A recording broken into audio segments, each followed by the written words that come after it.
I'm Tammy the tutor, and today we're actually talking about, last episode we talked about the blood types.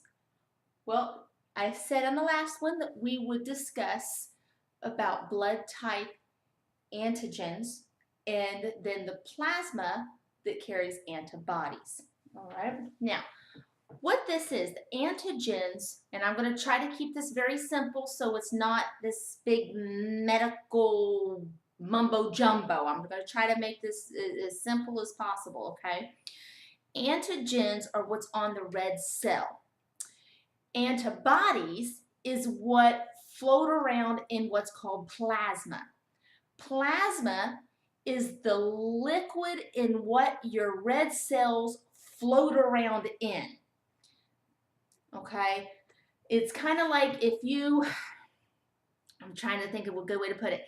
If you get a glass of water and you take, let's say, little acorns and you drop the acorns in some water, the acorns float around in the water. Well, your red cells and white cells all float around and get transported by the plasma.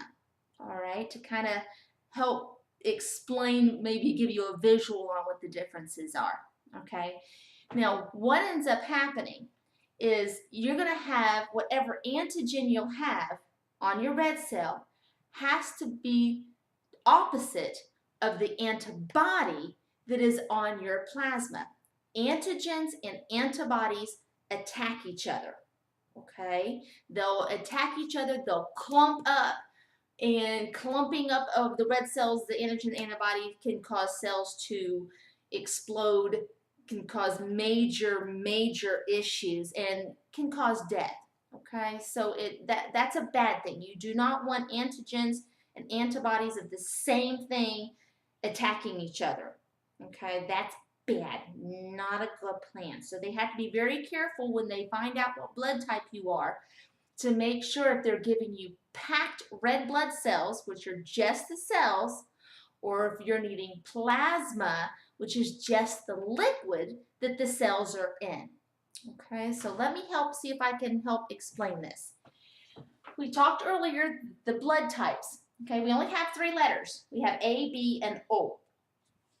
You have blood type A, blood type B, blood type O, and AB. All right, so for somebody that is blood type A, well, they would not carry around the anti-A. They will carry anti-B, antibodies, okay? So this person will have in their plasma anti-B. And the reason being is because B and A won't attack each other. They're different.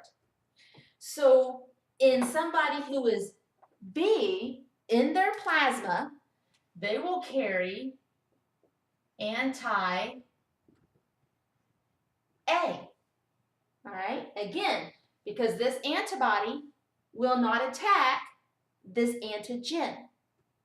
So somebody who is O, well, they will have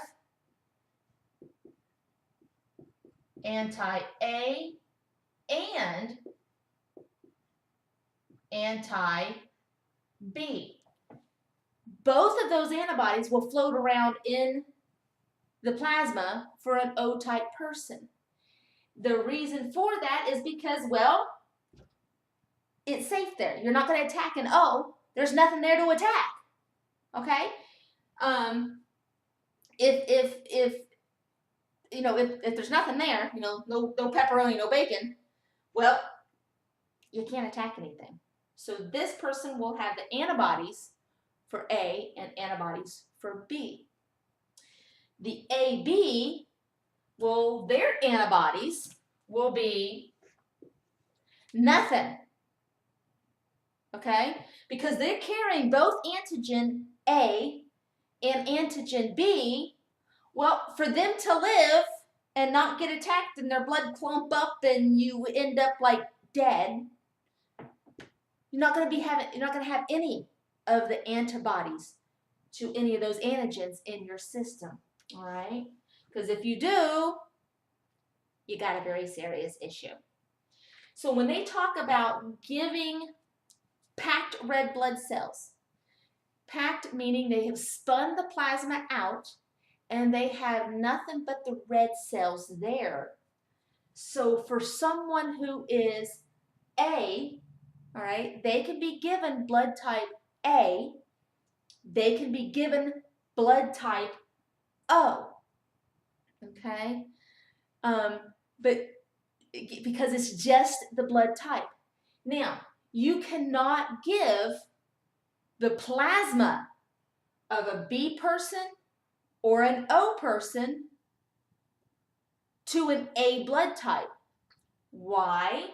Because the plasma from a B person has the antibody to the A antigen. It'll attack it. And the plasma from an O person, you can't give that to an A person or a B person because in their plasma has the antibodies A and antibodies B. They will attack that blood type. Okay, they'll attack those red cells and it can do major harm to them. They talk about a universal blood type where they're talking about O, because an O type blood can be given to any of these. It's not going to hurt anything. There's nothing there that's going to interfere with anything. But this plasma from an O is not universal plasma. Universal plasma comes from an AB person because their plasma can be given to anybody. There's no antibodies there to attack anything. All right, now this person is the rarest type you can get. All righty, AB is not a high percentage of, there's not a high percentage of people in the world that are AB. All right, so there's not very many people who produce the plasma that doesn't have any antibodies in there that will attack the antigens. All right, and so A people have antibody B, B people have anti-A in their plasma, O people have anti-A and anti-B, and AB don't have any. All right. Again, this is what is floating around, the antibodies floating around in the liquid that your cells float around in. This is the antigens are actually what's on your red cell itself being transported through the body. All right. If you give this plasma to this person, it's going to attack each other, it's going to clump up, and you're going to have some major health problems. All right, that's why they distinguish between giving red cells, the unit, giving packed red blood cells versus giving plasma. All right, that's why that's completely different, and you have to be very careful to make sure you're giving the correct plasma to the correct blood type person, so that you're not giving those antibodies, the same antibodies to the same antigens and them attacking each other. I hope this has helped. It's fairly simple. It's just the opposite. And if you have any other questions, shoot them to me. Again, I am Tammy the Tutor. Bye.